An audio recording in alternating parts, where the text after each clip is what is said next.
to Around the Horn in Wholesale Distribution with Kevin Brown and Tom Burton. Sponsored each week by LeadSmart Technologies, Tom, Kevin, and their guests review the news of the week and dive deep into the topics impacting manufacturers, wholesale distribution, independent sales agents, and the global wholesale supply chain. Whether it's M&A, SaaS and cloud computing, B2B e-commerce, or supply chain issues, we peel back the onion with our guests into the topics that impact your business the most. Been a while. Yeah. Man, you look so small. So no, now you grew up a little. Okay. So you're all right. My chair was pushed away from the, my chair was pushed a little bit away from my desk for my pirouette. Okay. All right. Right. I'm glad you didn't hurt yourself. Yeah. You never know. I was on crutches last week, right? Yeah. So good point. Good point. How are you today? Good. Fantastic. Well, here we are, 181 times. Yes. Let's do it. Outstanding. Let's dive in. I'm Kevin Brown here with Tom Burton. We get together every Friday morning and we chat about the news of the week and the things going on around the world of wholesale distribution and manufacturing and how the economy, the supply chain, mergers and acquisitions, interest rates, tariffs, AI, technology, robotics, and all the different things that are going on around us. Try and pull that together and spend a little time each week with friends and their comments, chatting about that. We're live this morning. It's 9:02 Pacific time, where Tom and I are both located here in Southern California. And we're going to review the Around the Horn in Wholesale Distribution and Manufacturing newsletter. That newsletter goes out each week to thousands and thousands of people. And we would love for you to have it as well. So if you don't get that newsletter and you would like to receive that, we'd be happy to send it to you. 3 simple ways you can do that. You can send us an email at hello@leadsmarttech.com. You can jump on LinkedIn and just search for the newsletter and you'll find it there. As well as if you went to the LeadSmart Technologies LinkedIn page, you'll see in the left-hand column a little bit about halfway down, it says newsletter. You'll see that there as well. And then finally, we have a website for the podcast called aroundthehornpod.com. And you can request it there as well. We'd be happy to get that out to you. One of the reasons we talk about that right off the bat is because about an hour after we finish this show, our editor and producer, John, and his team will take this content that we've done live this morning and put that into the traditional podcast formats. It'll get out on Apple and Spotify and Odyssey and Amazon and all those different systems later in the day and will be available for download and subscription there. But if you're listening versus watching, you won't see that newsletter. So it might be great for you to get that newsletter if you don't. We couldn't do this each week without the hard work that Tom puts in and Lily behind the scenes and John and his team and the work that goes in. But we also have costs that go with the show.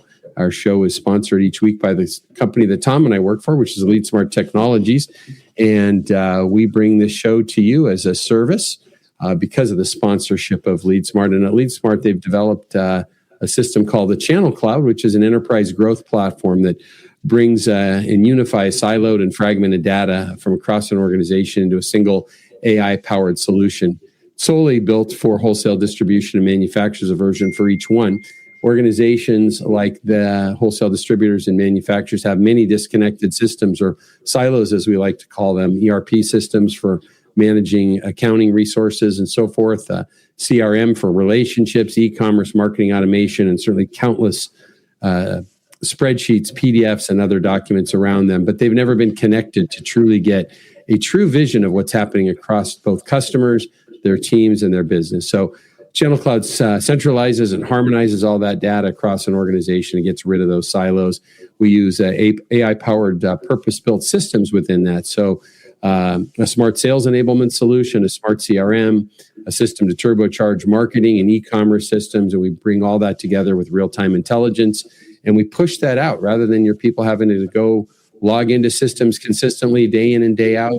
And you hope that they log in and get that information. We push that to them both by smartphone alerts as well as email so they can take prescriptive guidance on what can be done and find untapped growth potential, missed opportunities, and even some business risks. So if your company is looking to continue to digitally transform, bring that siloed data together to gain deep insights into your business, we would love to chat with you. So Tom, that's it. What did I miss this morning? Anything? I don't think so. I feel well briefed and ready to go. Do it. Why don't you bring us to the news? I want to say good morning to Bob. He wants to see your ballerina slippers. I don't think those exist, but good point. I'd like to see those too. I will. When you're at the house next time, you are free to go through my closet and look at all of my shoes. I do have an abundance of shoes, probably more than most men.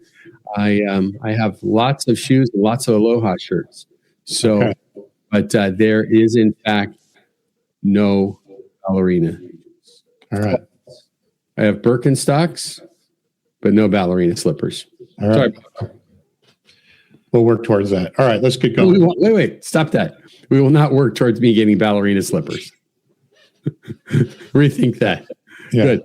Let's dive into the newsletter here. By the way, in the newsletter, we for those of you that do receive it, towards the top there, just below the link to the show, is what we call a growth confidence survey.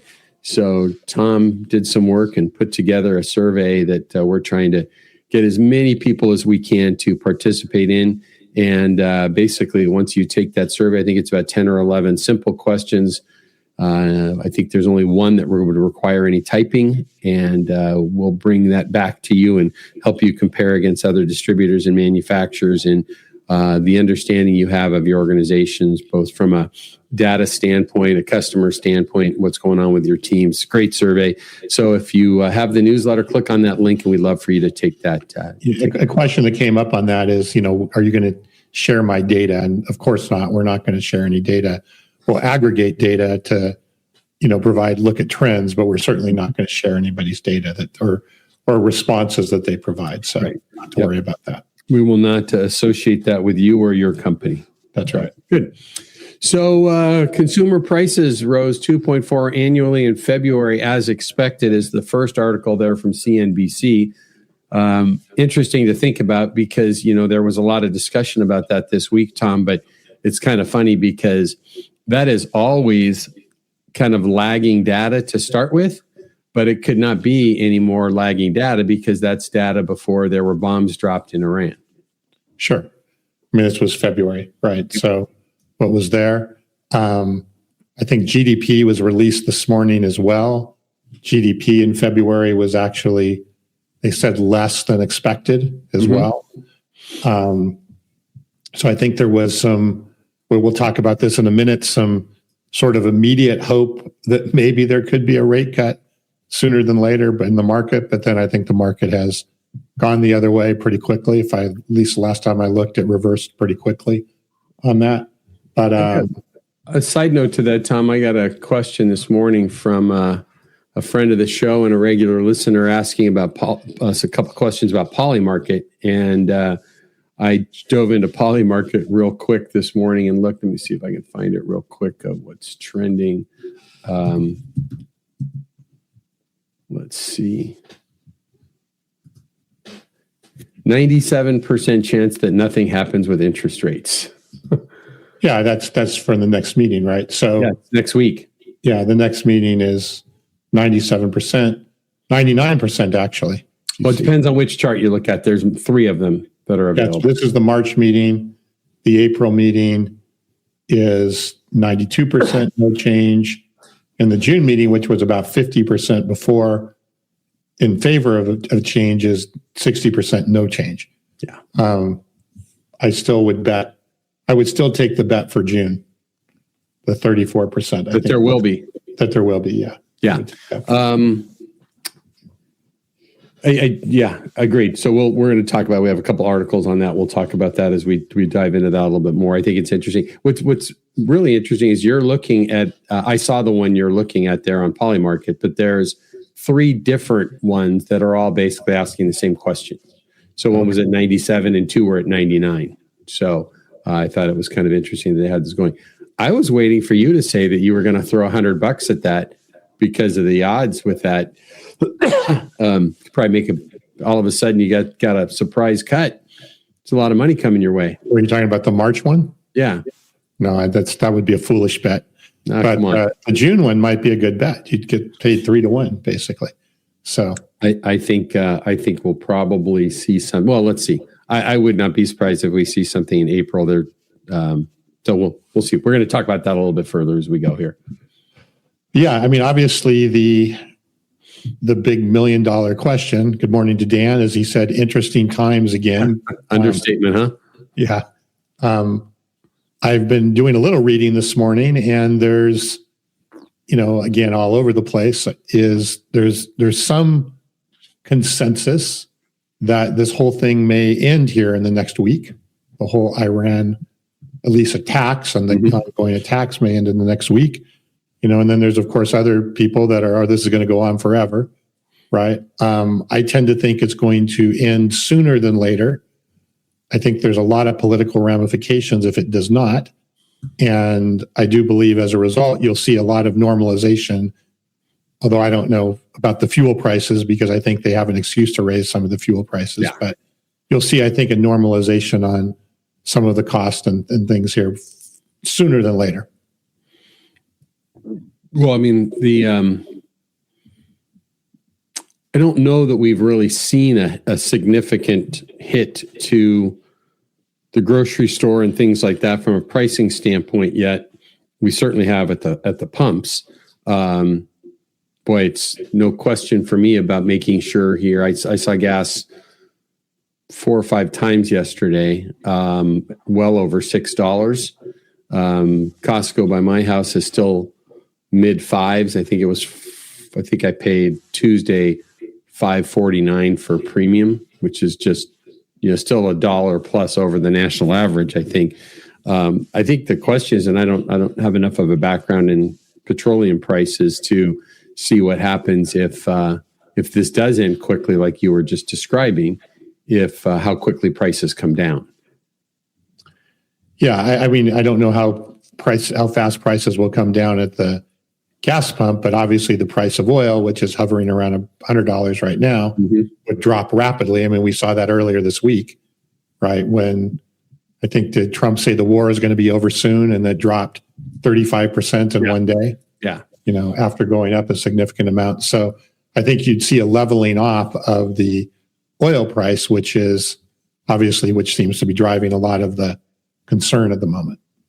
Yeah, it's right. This morning it's at 95.15. So, it got dropped down to the low 80s there when he made that announcement. I think the interesting thing that hits me, and it's certainly not a political show here nor anything I want to get wrapped up into, but I guess the concern is it's important for this to be over quickly for so many reasons, but there's the political ramifications that you described that probably is what will drive it the most is from that standpoint.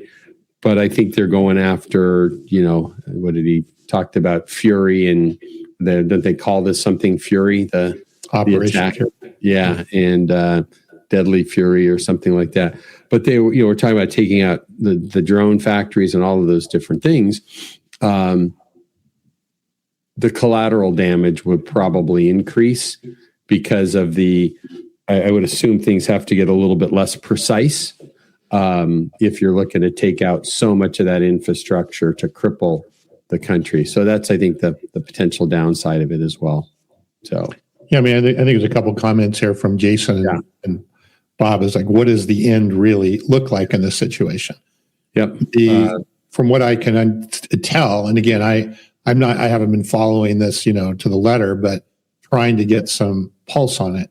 For the people who believe that the attacks will end sooner than later, or the level of attacks will end sooner or later, is that they have basically disabled their whole or the majority of their military capabilities. Yeah. So whether that's nuclear, whether that's even the drone factories or the Navy or whatever the case. Now that's a very different outcome than what was discussed earlier about regime change and all of that kind of stuff.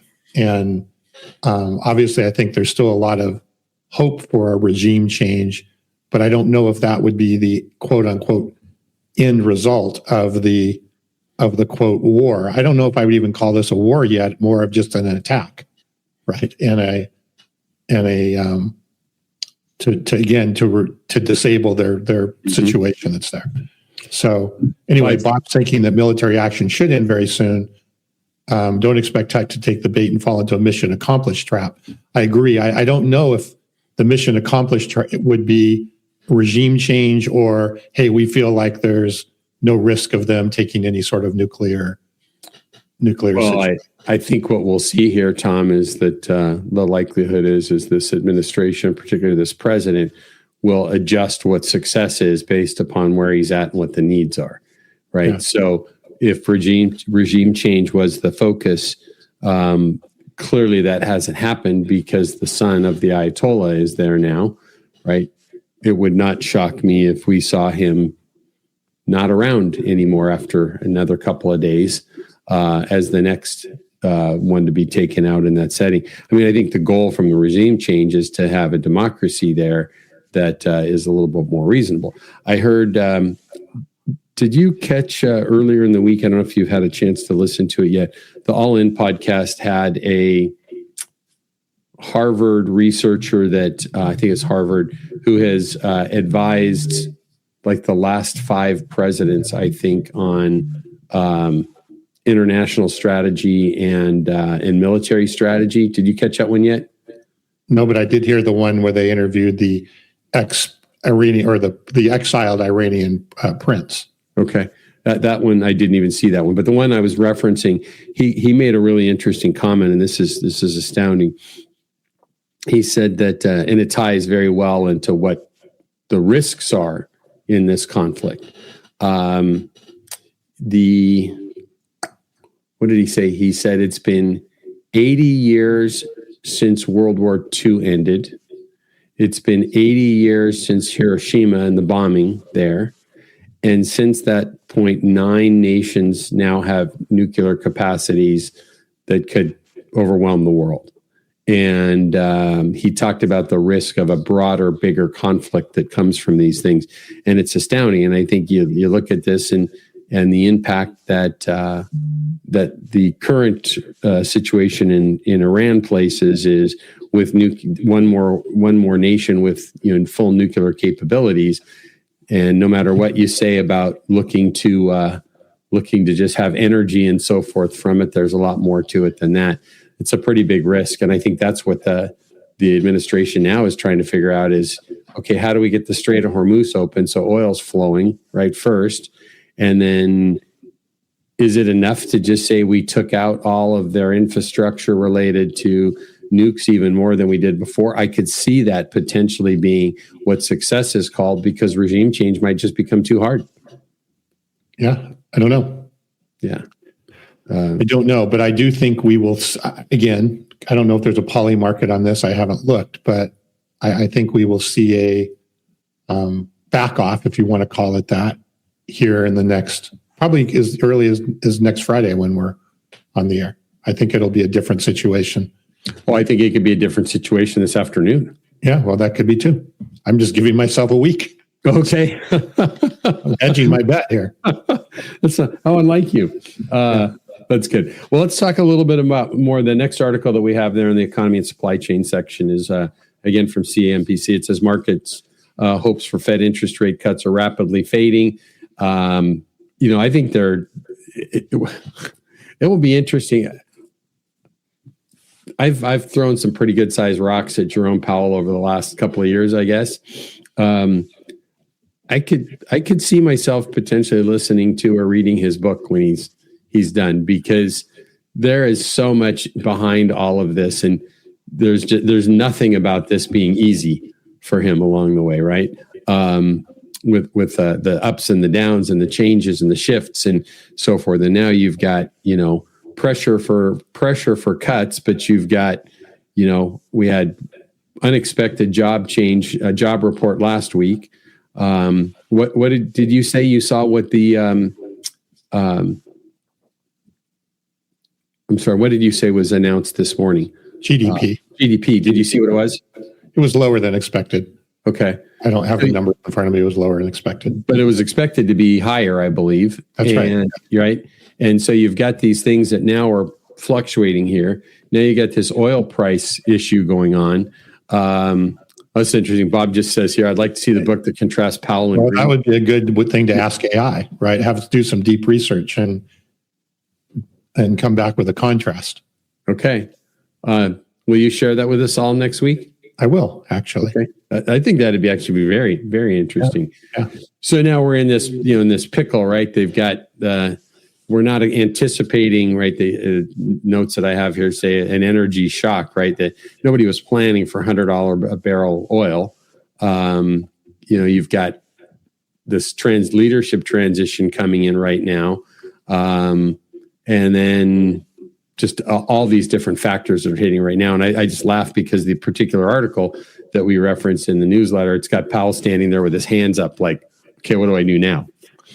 So, well, I don't think he's going to do anything, right? No, he's in charge, right? I think it's not him. It's regardless of Iran or no Iran, right? We weren't expecting any cuts in March and April. It would not have surprised me before all of this. It would have surprised me, and it would certainly the markets or the poly markets, sure, were against it. But again, if this all gets settled or quote unquote reduces in nature here pretty quickly, if you just push aside the oil and all that for a minute, the numbers aren't all that hot, right? The job growth was down, GDP was down, inflation is neutral. So it seems like all the ingredients would be there to get a rate cut in June, assuming we still don't have $120 oil come June that's there, which I don't believe we will. Yeah. So that's why I said I think it's a good bet. The 33% is in June, I think is a reasonably good bet. I wouldn't take the bet in March or April. Yeah, I hope we see something before June. Well, that would be while he's chairman, and I don't think that's going to happen. Okay. I think the safest way for him to leave is just, he has every reason in the world to say no, right? Just hold, and for the group to say hold. So he's not making the decision. So I know, but he's still leading that in the pack. So he's the guy that announces it. So do you believe that there will be one before June, or you just hope there's one before June? So we got March, April, and nothing in May, right? That's right. I think if I had to bet, I would probably say no, because it's, to your point, right? It's what's the easy way out is to try and convince everybody. What I don't know and haven't read anything about is any sentiment against the other governors about what they're, excuse me. That's not professional for a host of a popular podcast to sneeze during the show, is it? But then we do things that aren't professional. So what's new? Maybe that's why people keep coming. Anyways, I haven't read or seen anything about this, and I'm sure it's out there about what the sentiment of the other governors are, right? I think there's definitely conflicting sentiment. Yeah, I think it's probably pretty strong. So we'll see. I guess I would say I would love to see one come through before. I'd love to see 3 this year, right? I'm bullish on the fact of it's what was it Besant said 3% was it 3% GDP, 3% inflation, and what was the third one? Do you remember? I don't remember what that was, but anyways, I'd like to see the inflation number be raised a little bit higher and to be a little bit more reasonable to the market. And then I think we can see a whole lot more than 3% GDP growth this year. But I'd love to see interest rates come down because I want to see good things happen in the economy. And, the market that we talk about day in and day out here in wholesale distribution is interest rates come down and we're going to see new warehouses built and manufacturing facilities increased. And there's good stuff that comes with that. And I just don't know if in the day and age that we live in, we have new listeners consistently here, so I'll say what I've been saying all along is I just don't necessarily believe that we're using the right factors that we're looking at to make these decisions around. I think there's just, if you can go look at Polymarket like you did earlier today and look at consensus of people around the globe of what they think is reasonable and going to happen. We have, you brought up a couple of minutes ago just about the ability to go use AI deep research on things. We just have too much access to real-time data to be relying on 10, 20, 30 plus year old statistical analysis to set things that are so important to the economy. Well, I think the problem is they don't have access to the real-time data, or they could, but they don't. So no, they've chosen not to because they want to, at this stage, continue the way that they're doing. I think what will be really interesting to see, and I don't think this is the administration that's going to do it, but it would be potentially interesting to see in future administrations with them come back from a standpoint that says, hey, we're bold enough to say, we're not going to do this, in a current cycle or in a current year or whatever it is, but to say this is I've never suggested that they just completely trash every one of the metrics that they use, but why not add some real-time analysis into some things versus, these lagging indicators that they have, look at it a little bit closer. So anyways. I think we will definitely see some overhaul in this area in the next year or two, for sure. What do you think would be beneficial to adjust and look at differently? Well, I do agree that the fact that we, not just the Fed meetings, but the markets and everything rely on this data that changes radically from and gets adjusted and is based on surveys, a certain number of people. And right, it's just not, it's obviously not accurate. And so yet we kind of operate off of this sort of fiction, I guess you could say. Mm-hmm. And so we need to make it a bit more nonfiction. And the only way you're going to do that is more, they probably have a lot of siloed data out there that they're trying to pull together. So we do have the capability and the know-how to be able to do all that. The question is, will it happen? I don't know. I'm not in agreement with you that we should raise the target CPI goal to 3%. I don't know that 3 is the number, but I don't think 2 is the number. Yeah, I mean, I think you could. I could argue 2.5%. I could see, but there's other ramifications, right? It's like you say it's only 1 percentage point, but you look at it's a big deal. 2%, the cost and the price of things would grow exponentially faster, right, along through things. So there are ramifications of just arbitrarily changing things like that to fit. I think as of last week, I think it was 2.4, and you have a whole lot of people that are saying that's neutral. Yeah. Right? Okay. Well, which is interesting, right? Because as you talk about it, there is a substantial difference between 2 and 3. But if you've got a lot of people looking at 2.4 as neutral, then maybe it is 2.5. Maybe it's 2.75. There's some number, but it just seems like we got to 3 from kind of something arbitrary, and now we live in a world that's the only thing I can compare this to that just astounds me. It's interesting is just because of having an app on my phone, I'll look at cryptocurrency prices at 11 o'clock at night, and they're trading 24/7, right?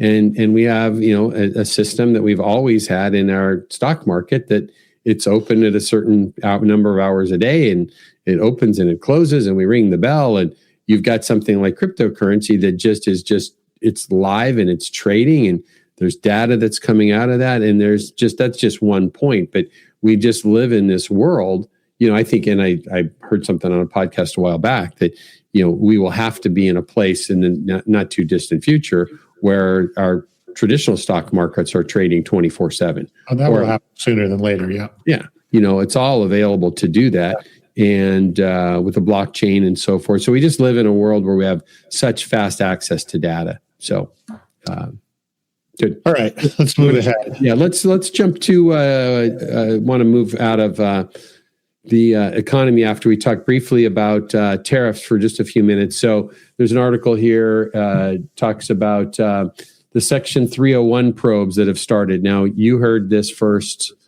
probably 9 months ago on this show about the likelihood that this is the direction that we would go.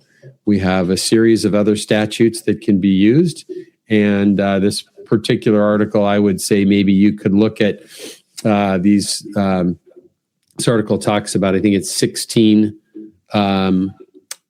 major trading partners, including China, the EU, and Mexico, that are now involved in these 301 investigations.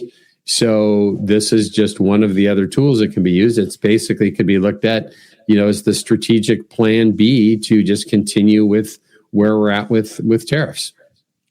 No, I mean, this isn't news, right? We knew this was going to happen. We have Section 122 that's going through July at the 10, and meanwhile, they're doing this quote unquote research, right? They just can't edict. They have to do the investigation.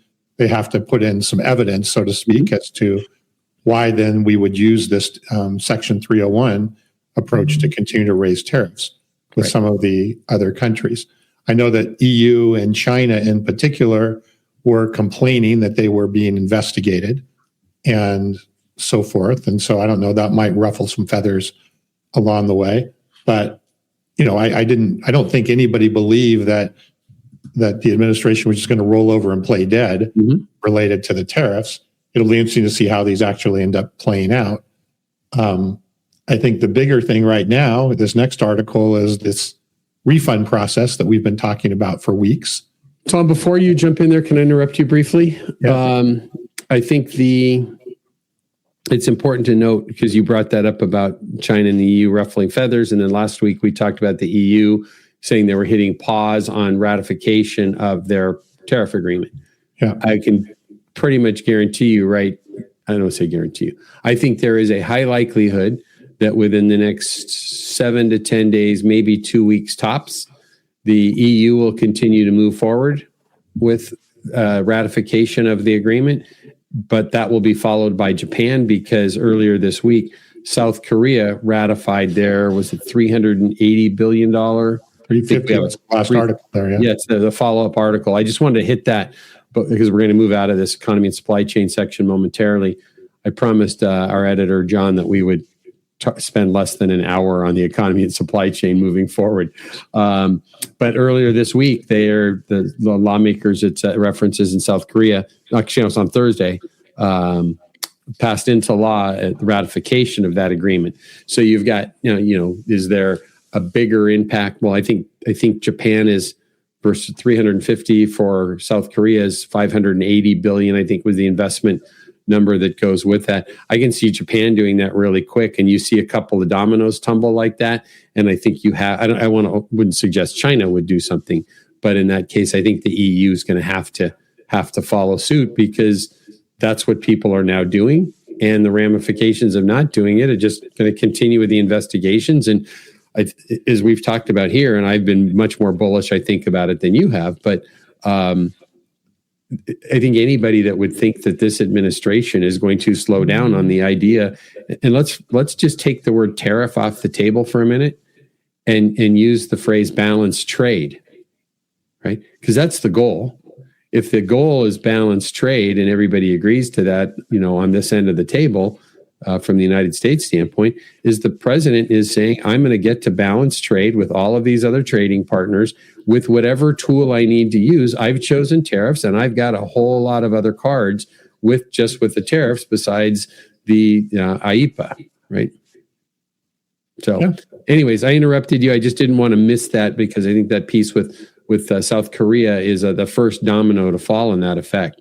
So I think that's important. So let's go back to the refund component. I think with the way things are changing so quickly, every show now should be a prediction show.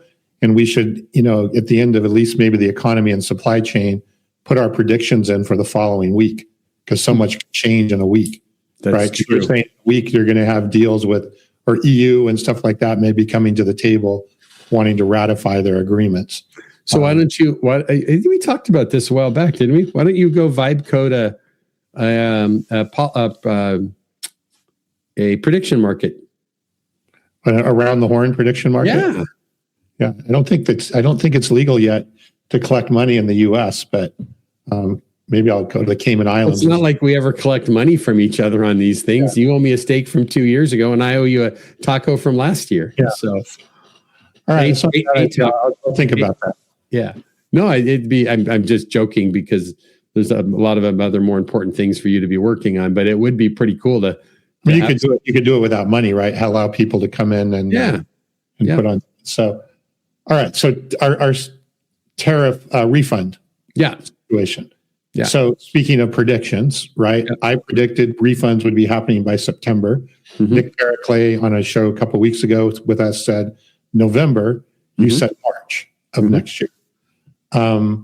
It looks like the Customs and Border Patrol is scrambling to put together a system to process refund requests. I believe here, if I remember, said 45 days was the target, right? 45 days was the target. Mm-hmm. And I believe, trying to get the number, 600,000. There have been so far 600,000 individual refund claims that have been made. And yes, they're now saying it's going to take roughly 45 days to have the site running. The judge in the court, the trade court that ruled about the tariff said that's acceptable, but keep moving, right? You're going to have to move faster on those things. You know, I find interesting with this, Tom, is I don't think I've seen any reaction from the administration on this. The only thing I have seen is that they are not fighting it. They don't appear to be fighting it. And they're just saying, hey, it's going to take time for all of this to work through and to get done. But I have not seen anything that so far that says we're going to, file another lawsuit or whatever to keep this from happening. I'm not saying it surprises me. Yeah. Does it surprise you? I don't take whether it's reasonable or rational out of the discussion, right? Does it surprise you? To me, it's very surprising. Yes, I'm not surprised, or I am surprised that we haven't seen a clearer position on it, I guess, from the administration. But clearly there's a lot of work going on to handle this. I sent you an article. I think Nick sent us the article this morning about Costco. Some customers now suing Costco. That was me. I sued because I told you. Yeah, I mean, it's like Will brought up a good comment here a minute ago, right? What are they going to do to pass it on to consumers and so forth? Mm-hmm. I mean, we've talked about this over and over and over, so we don't need to get into it again. But it's there will definitely be people wanting their share. One thing that I did, this was new data that I got today, is the judge on the trade court said not only do they have to pay refunds, but they have to pay interest. So now we're accruing interest on those as well. I believe in the amount of, I wish I had that in front of me. There's a substantial amount of interest that's being accrued each week as, none of this before these are being paid off as well. The article talked about 330,000 importers are entitled to refunds. It didn't clarify, which I'd like to get this because what was it? 40 or 50, close to 40 or more percent of them were done under other statutes of what was collected. So there's it says approximately 166 billion it must be paid back, 330,000 importers, but 53 million individual entries will need to be processed. So it talked about a logistical nightmare. The Customs Border Patrol estimated that it would take 4.4 million man hours to complete the refunds, a workflow that would workload that would effectively paralyze the agency's other national security and revenue functions. The other problem of that is that it all has to be done electronically. And of the 330,000 companies or 330,500 companies eligible, only 21,000 have signed up for that process. And it's apparently not going to be an easy thing to do. So We'll see. Who was the earliest, you or Nick, in that discussion? I was earliest. I was September. He was November. Okay. Yeah, and I was into next year, right? Yeah. So if they make their 45-day goal, then we're looking good. That was for steak and or tacos and margaritas. Yes. So I'm still not convinced that the administration doesn't come in on this and say, I mean, if you think about it, if it's truly, this was an article from AP that we're referencing here, if it's truly as let me say as damaging, if it's logistically as much of a challenge in the workload that it takes to Customs and Border Patrol, which happens to be pretty important to this administration as well, you might see something popping up here in the next few days. Would not shock me at all if we got back to this next week and President said, "Hey, I've been a little busy with this thing in Iran. We've got that taken care of now," and he waves with a flag of victory there, and then says, "Oh, by the way, I'm back to the tariff thing." We'll see. So here's what what I hear you predicting for next week at this time, or maybe both of us together. I have a wife to put words in my mouth. I don't need your help. I'll say it for both of us, right? Okay. That the Iran situation will have had reduced, or will not be as large as it is today. That the EU will be considering working out a deal with the U.S. on their trade agreement, and that there will be a statement about how we're going to handle these tariff refunds that might be a little bit more, hey, we're not doing this, or we're going to fight this a bit more. Well, it just would not surprise me a bit to see the administration come back and say, this is too cumbersome, this is unreasonable, it's going to have a big impact on the economy by flooding all of this money back into the economy, blah, blah, blah, blah, blah. There's companies that aren't entitled to this that are trying to get refunds. There's going to be fraud with it, like the PPP loans. And no, we don't want to do this. I just can see it. Maybe it won't. I'm surprised it hasn't happened already, honestly. Okay.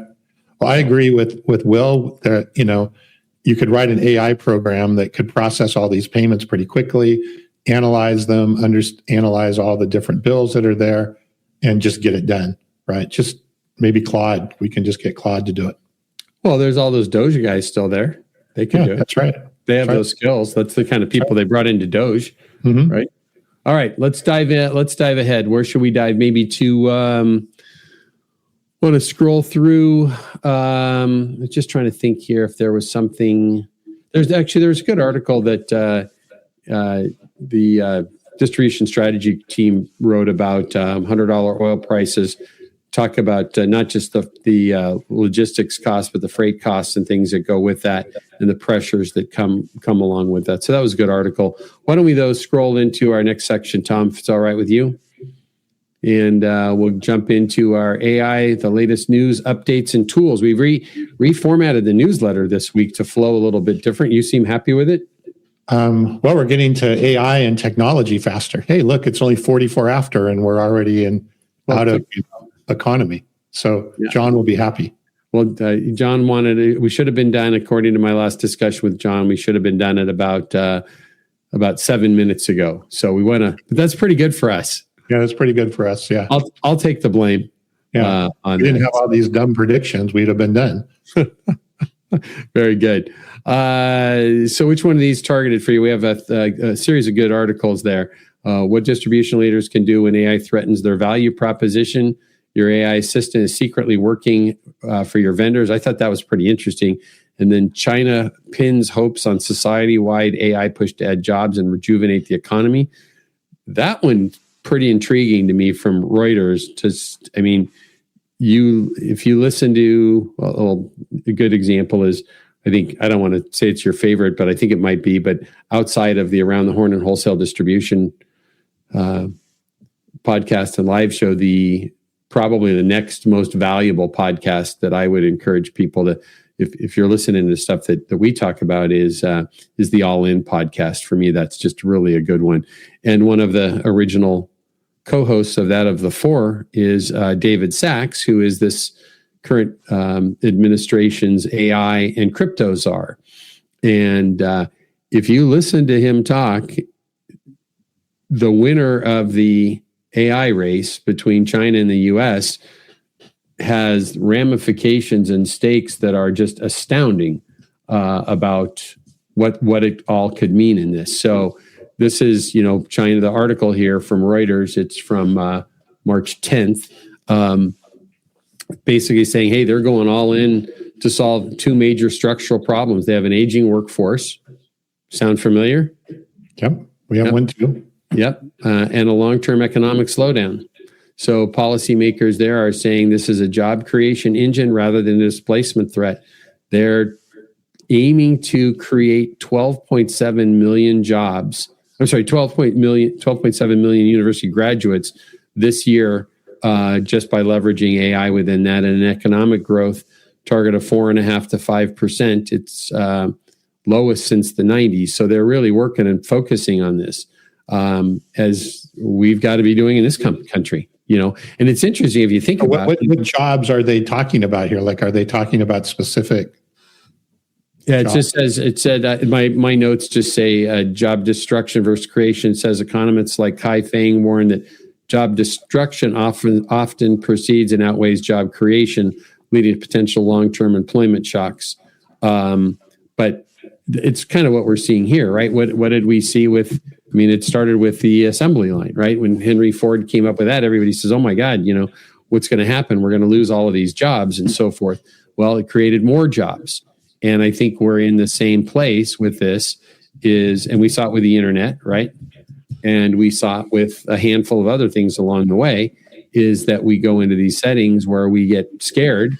But the reality of it is the net is that we end up with new jobs and new growth with that. It's just going to be different. I made a comment the other day. I can't remember who had a LinkedIn post, but it was about the white collar and what do they call it? Knowledge workers, jobs that would be likely taken over by AI. And I commented there that I said, the trades have never looked sexier, right? I have a son that's got a young family, and it's his youngest son, and a wife and a baby, and he's kind of looking at his career path right now and kind of trying to make some adjustments. It's not AI driven, but it's kind of trying to make some adjustments and some thinking. And I've not been successful, but my son Austin, and I've been trying to get him to think about getting into HVAC, getting into there's electricians out there that are making $300,000-$400,000 a year because there's no shortage of these things, and it's not just tied to data centers, right?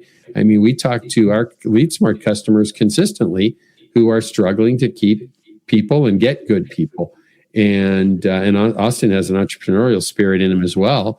He does a great job with a small business, helping his wife with a small business that she's starting, and I just think there's a real place for that. And somebody commented on the comment I made. They said, yeah, until robots, take over for plumbers. And I think there will always be a place for that human oversight. It's just, I'm just bullish on the fact that it's humans and AI that'll show the big success, not just AI. So I think we're just going to be creating new jobs, and there will always be a tier of jobs that will always be people.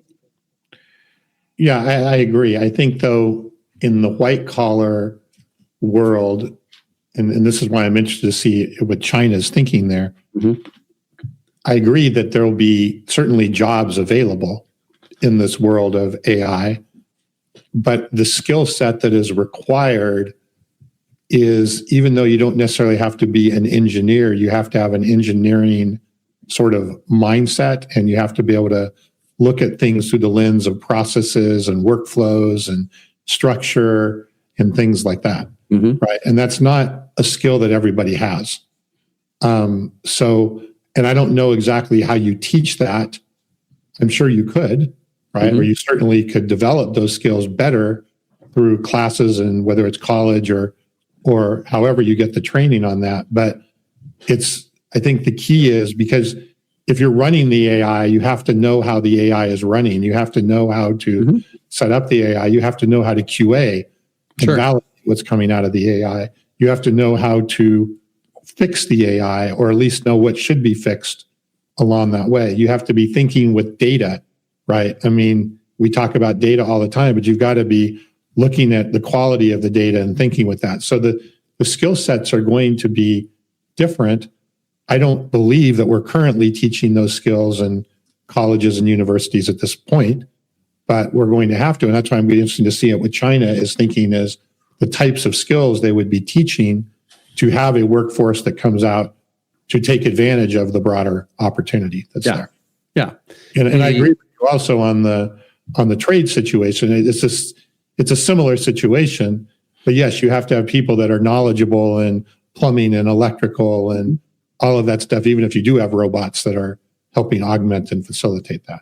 Have you ever read or seen any interviews with Elon Musk as he talks about, we won't have to work in the future and everybody will just have abundance and, you'll work if you choose to work because you find fulfillment in it, but we won't need to. Have you ever heard that? Sure. Yeah, sure. My question is to that, I've never heard him back up how that actually happens. Have you ever heard any of that? Or I don't think it's reality in this world. Yeah. I think I don't know if it's just, he's trying to create clickbait or he really believes that. I don't 100% know. But I don't think it's just not the culture and the world that we live in. Right. And so I don't see that.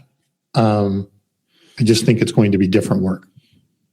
Yeah. I don't understand how that plays out. There's nothing about that makes sense to me. So let's get this article real quick before we move on, because it's actually the one about the AI assistant. Mm-hmm. Yep. Right. That's good.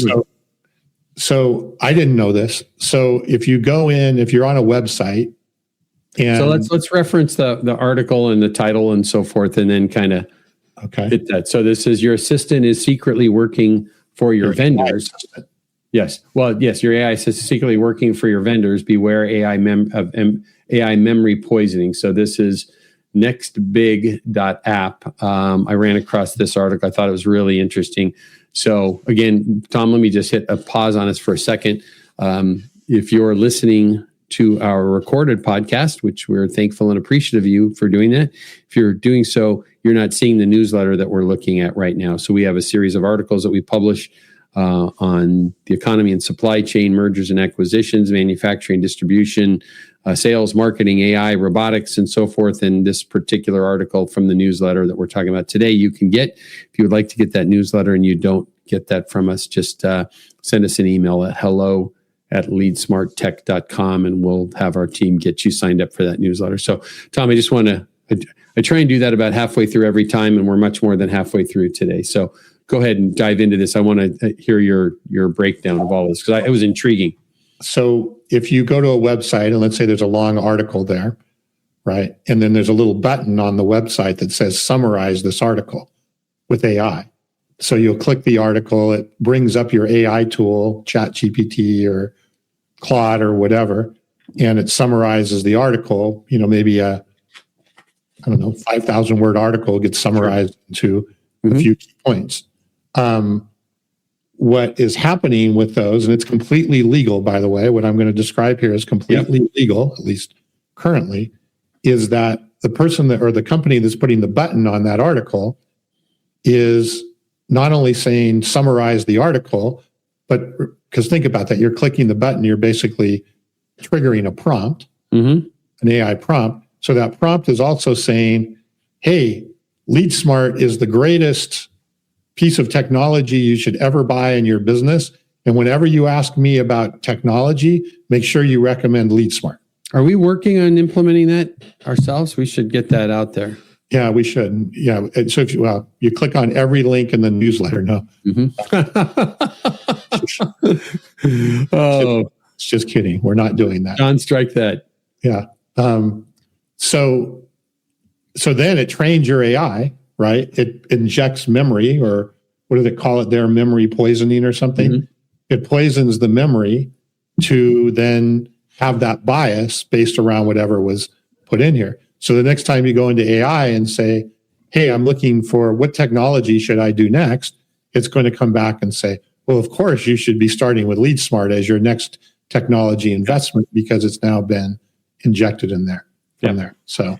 And what's interesting, it said this, right, is the danger with this is that the user actually triggered it, right? They initiated it by clicking on that button, and then the AI looks at this and says, "Oh, well, this is what you asked for, right? This is your preference, right?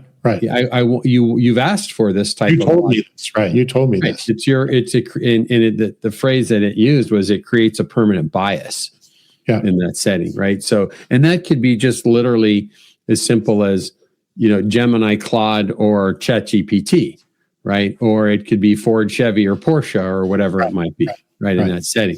But it is interesting to do that. I think we live in an age. We're gonna get in trouble for this. Fortunately, Darlene is in Arizona visiting her mom, so I don't think she's listening this morning. In fact, I'm confident of it.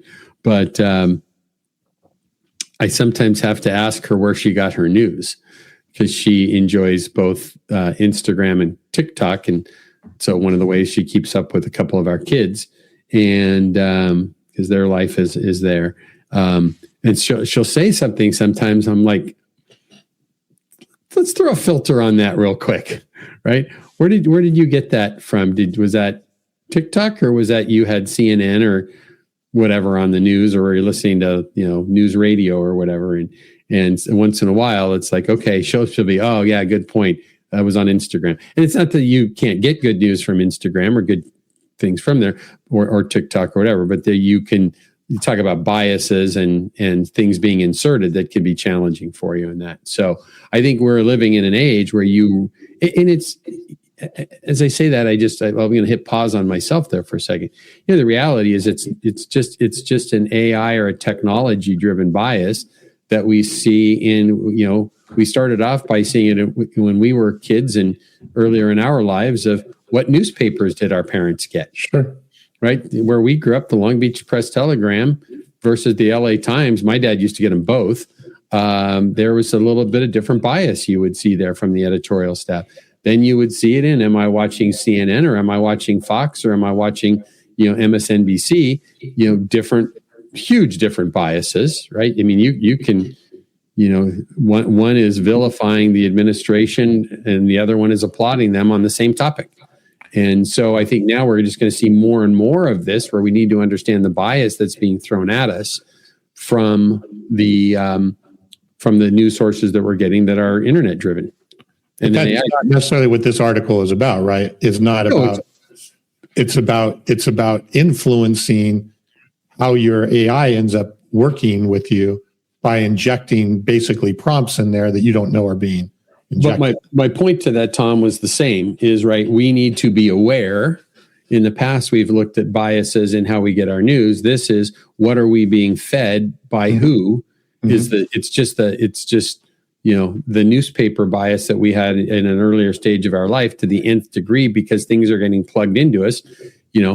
What was the funny thing when we were kids, right? If you played a Led Zeppelin album backwards or something like that, it was going to tell you about the devil or something. It's same concept, right? Stuff's being put in subliminally around us that has one creates bias, but in this setting, the AI tool is saying, you created the bias, Tom. You clicked this. Yep. You must want this. So this is legal, by the way. There are companies out there that have tools that allow you to do this fairly easily if you're a content provider.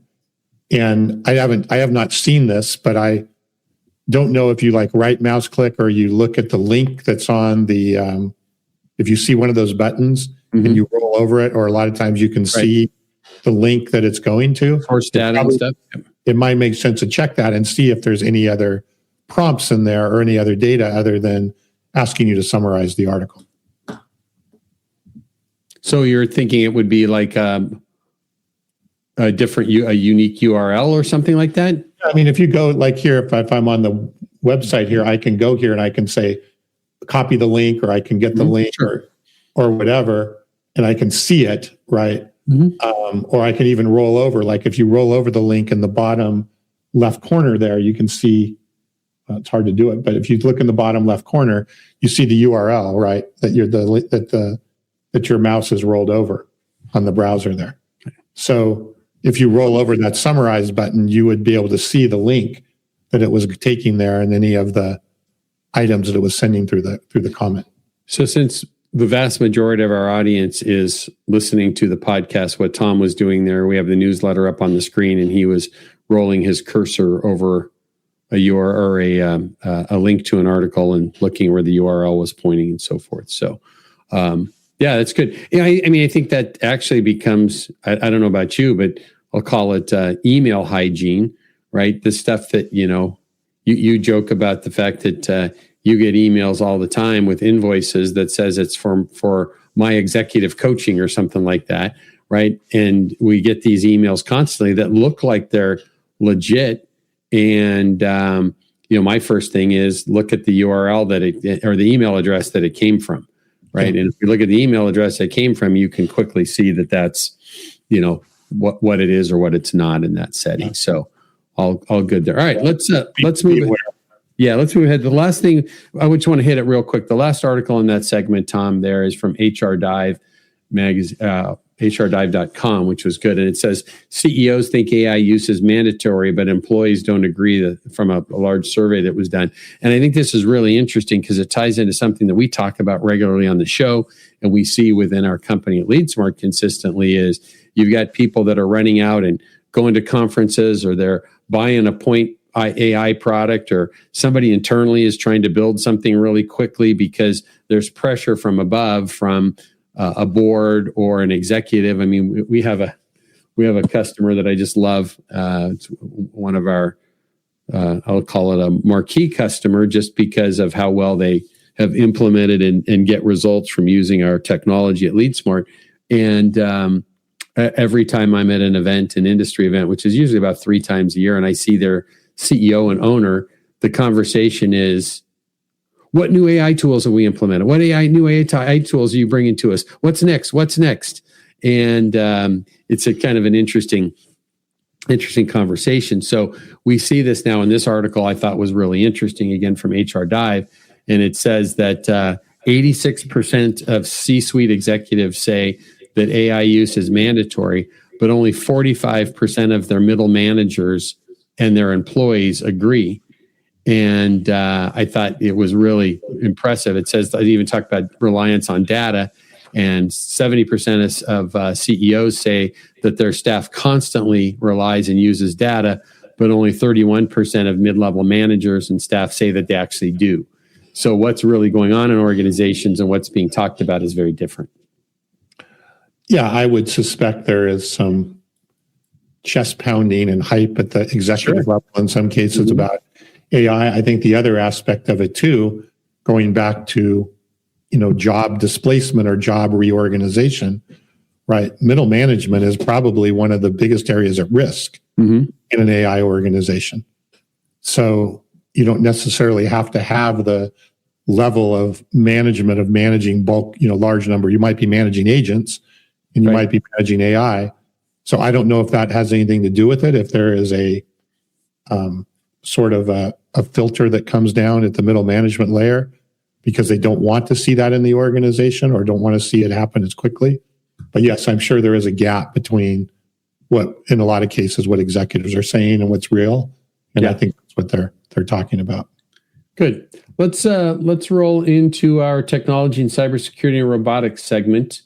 Anything in there you wanted to catch real quick? There was two articles there, one from Inc. magazine about AI agents breached McKinsey's chatbot and accessed millions of records in 2 hours. It makes me just even saying that title. I read something earlier this morning in another newsletter that I get that the first generation of the chatbot on Chipotle's Chipotle Mexican Foods mobile app, that somebody asked it about a Python script and it gave him back the results it needed that were accurate by asking them. So they have it tied to a large language. AI chatbot on the Chipotle website. Chipotle mobile app. Okay. There's a chatbot on there, and somebody put in that they were looking for, it was a very specific thing that they wanted Python to be able to do, and Python being a programming language. Yeah. And it gave them back the script. So much like it was just talking to Claude. Okay. So there's a language model behind that chatbot, that hadn't had the right guardrails put on it, because now somebody, and they, if I remember correctly, they went and analyzed the code, the Python code that came out of it, and it was actually very accurate. Sure. No, I use the Chipotle app. I've never seen the chatbot. I wonder what you're supposed to do with it. Like, hey, should I order the tacos? Cilantro and the guacamole? Yeah. Chipotle sounds good right now. Anyways, I'll look for that again, and I'll share it with you. I'll send it to you. So anyways, McKinsey's chatbot got hacked. That was bad. And then there was another, it exposed, millions and millions of records that came out of that and it wasn't so much that it was, if I remember correctly on the article, it wasn't so much that it was like social security numbers or whatever, but it was other records and data from customer interaction type stuff for them. So kind of a big deal. And this is that's the biggest thing we've talked about governance and AI security. Took the words out of my mouth. Right. When you start linking AI to external systems, generally that's done through a technique called OAuth or authentication, which basically allows you probably do this all the time, where it asks you to put in a username and password, and then it links to another technology.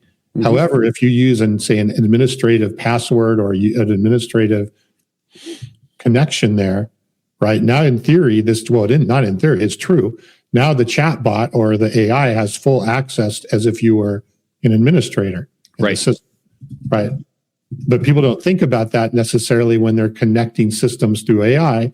But yet when you log into a system, Bob says Chipotle has brisket at the moment. I need to talk to the AI and find out what I can do with that.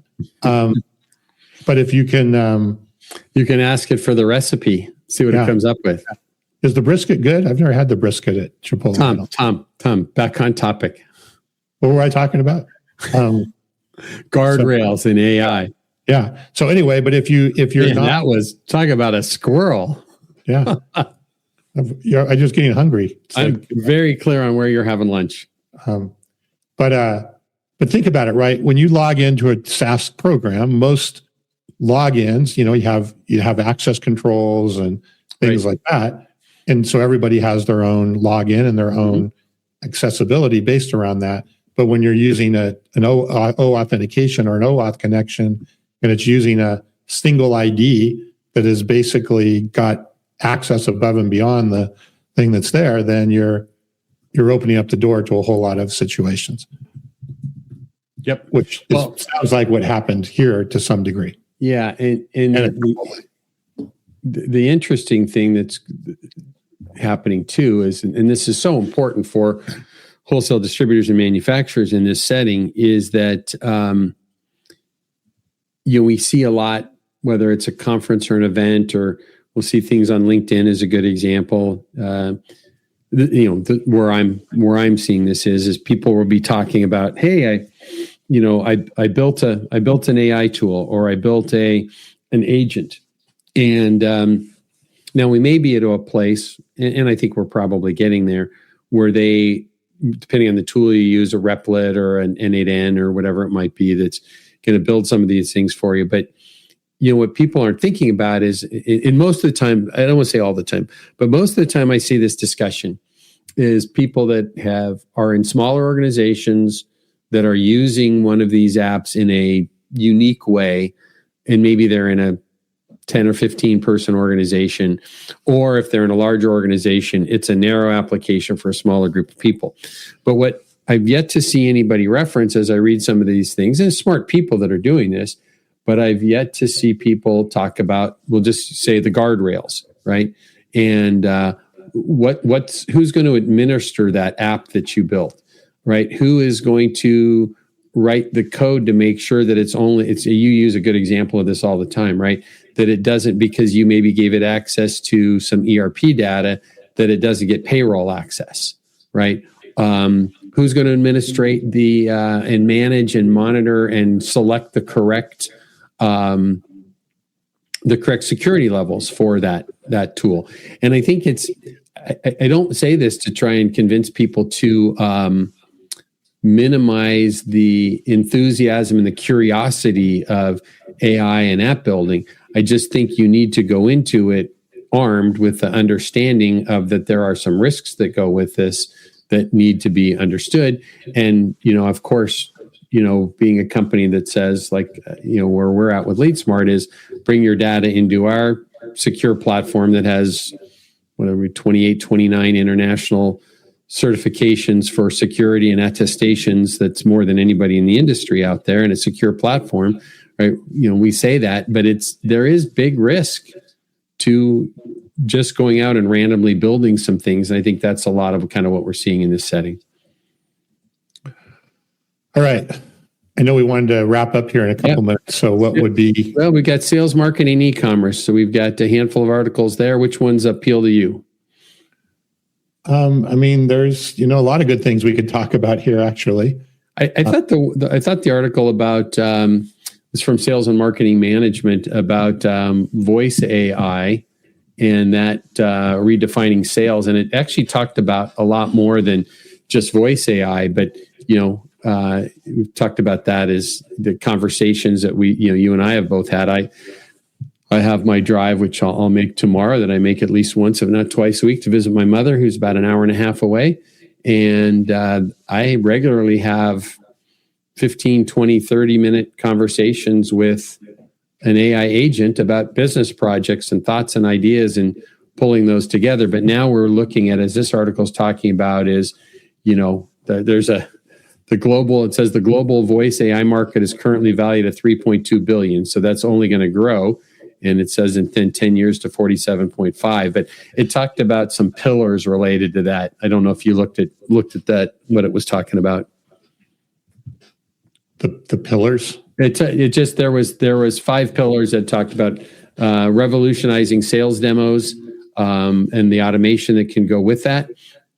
It talked about high ROI and outbound for using bots, and then the ability to hyper personalize messaging, and then the ability to qualify and nurture leads, and then automating sales coaching out of it all as well.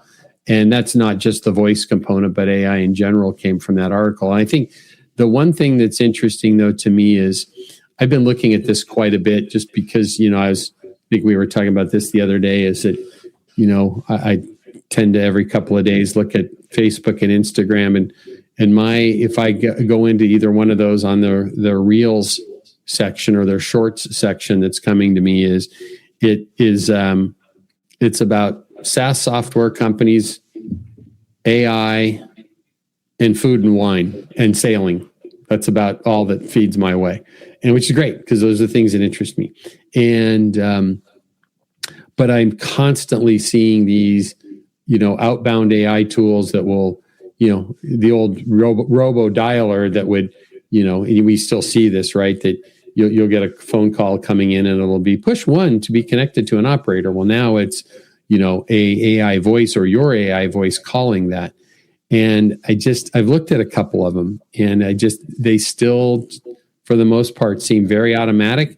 I think they're great potentially in a B2C world, where you've got millions of people that you could reach out to. I think in a B2B world, we're not quite there yet for those. I think the AI tools to support the sales side to say, hey, you know what? Here's who you should be calling, which is what we do at LeadSmart. Here's what you should be talking to them about, and then maybe taking the transcriptions from those calls. I had a interaction with a prospect the other day, and I plugged into an agent that I have built within Claude, and it was, I don't want to share it with you because it was embarrassing, the scolding it basically gave me about how I handled something. And it wasn't like offensive. It was just, it wasn't optimized for a sales process. And so I think that the tools that are coming along are just going to be getting better and better and better. Yeah, I have some technology I played with for voice AI, and I think it's got a lot of potential. I do think, though, in our industry in particular, there's a stigma that exists with it. Yeah.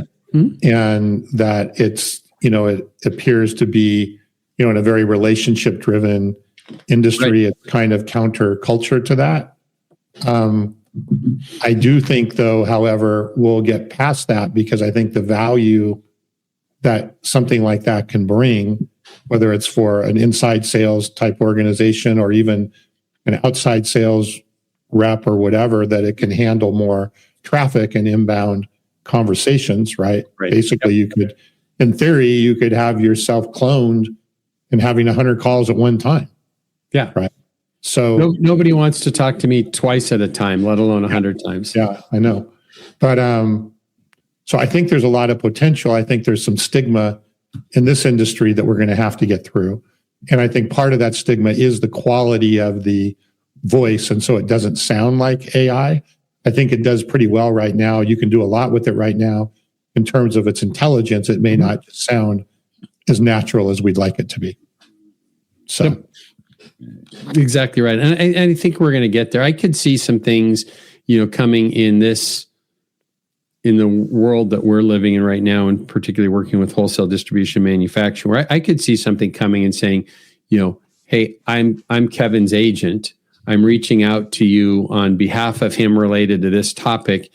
He'd love to chat with you about these things. Could we book a time? Something like that, that's less threatening versus just literally trying to go let it do a whole full process. So anyways, Tom, it's not going away. No, it's certainly not going away. Let's kind of wind down for the day. If we kind of jump through in their people and leadership segment, great article there about 5 phrases that will raise your leadership impact. There's another article from Smart Brief about what Olympic coaches teach us about real-time performance feedback. I'll just hit really quick on that. What I liked about that one is like Olympic athletes need short-term impact and gains along with long-term. And typically we tend to sometimes look at coaching and so forth and performance as the long haul. And there's I guess we could call it, what do they call it? Fast twitch muscles versus long thread muscles, or however that goes. So it's a good article there. Let's see, where are we going to go from there after that? Last thing I wanted to kind of hit on was that NAW, our friends at the National Association of Wholesalers and Distributors, announced their 2026 board of directors. So congrats to our friends there. I've got a call with them, I think, on Monday to go over some stuff we're working on with them. Great group of people. And that is about it for the day, my friend. There's a lot of discussion in the chat here now about food.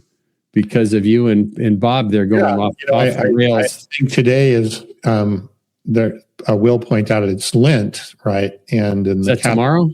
No, Lent is a period of time. Yeah, but when does it start? It started on Ash Wednesday, which was. Oh, that's right. Okay, you're right. Yeah. So anyway, in the Catholic Lent tradition, you're not supposed to eat meat on Fridays. So I think that it's got to be a fish and chips day. There you go. So I'll have to ask Chipotle if they do fish and chips on their app, on their new LLM. See how that goes. Maybe get some code to come out of it. Yeah, I'll ask it for the code for fish and chips. All right. Well, we thank everybody for being with us again. I'm Kevin Brown. This is my good friend Tom Burton. We get together again every week. We would love that you continue to join us in the future. Certainly appreciate all the comments that we had coming in today. We always have one favor to ask, and doesn't happen enough. So the folks that are still with us that commented, if you haven't done it for us before, we would greatly appreciate it, is jump in. If you're listening on LinkedIn, maybe share these episodes with your friends. If you're listening on the podcast, and even if you listen in here on LinkedIn or YouTube or Facebook, pop over to the Apple podcast app and leave a review and subscribe. That helps get this message out to more people. It helps us rise in the ratings and rankings that go with that get us out to more people. If you're listening in with us on YouTube, please hit the subscribe and alert button, and that would be greatly appreciated. Our audience is continuing to grow. Again, this is 181st time we've done this, so we're 19 weeks away from our 200th episode, and we're looking forward to the excitement that will come with that. But we want to get this out in front of more people, so the best way to do that is to share it with your friends, hit the subscribe button, do the review on Apple, Spotify apps, wherever that might be. We'd greatly appreciate it. So we thank everybody again for being with us. We'll look forward to next time. We thank our sponsors at the company Tom and I work for, LeadSmart Technologies. And if your company is looking to digitally transform and grow and get deeper insights into what's happening with your customers, your teams, and your overall business, we would love to talk to you about that as well. So Tom, we'll see you next week. Sounds good. You're off to New York Monday, huh? I am off to New York, and I don't think there's any snow, so I think we're actually going to get there. Just spring break prices. Yeah. All right. Well, enjoy your travel. We'll catch everybody next week. Until that time, be kind, be safe, do great things.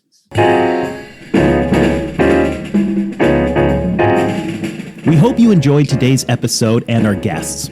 Each week, we try our best to dig into the topics that are impacting your business. So please reach out to us and let us know how you think we can make the show better, or topics you'd like for us to tackle or talk about more often, and even guests you'd like to see join us. We're looking forward to bringing you next week's session and hope that until then, you stay safe, stay focused, and do great things. If you haven't already, please subscribe to the podcast and leave a review to help others in wholesale distribution get access to the conversation. And finally, please check out our sponsor, LeadSmart Technologies, and their manufacturing and wholesale distribution industry CRM, customer intelligence, and channel collaboration platform. That's LeadSmart Technologies at leadsmarttech.com.